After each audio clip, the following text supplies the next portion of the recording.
lawr yng Nghwm Cerdyn un bore braf gwyn, a mawrth yn troi'n ebryll a rwyn ar y bryn.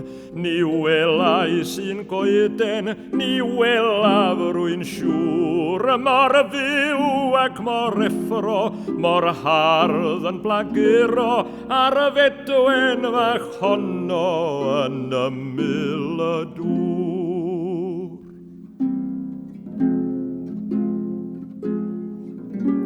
Ar haf yng Nghwm Cerdyn fel arfer ar dro, a'r adar yn canu a nythu'n y fro.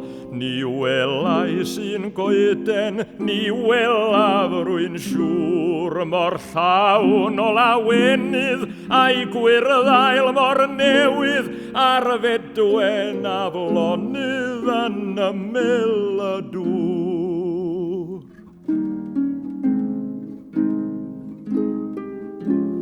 Ar hydren aeddfedu yr eirin a'r cnau, a'r nos yn barigo, a'r dydd yn byrhau.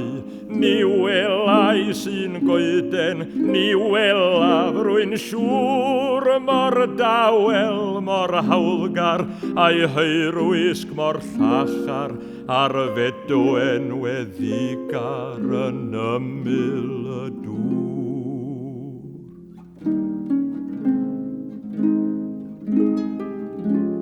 Ar Gaiam ro Cerdyn, ar meisydd yn llwm, ar hewynt yn rhio drwy'r coed yn y cwm.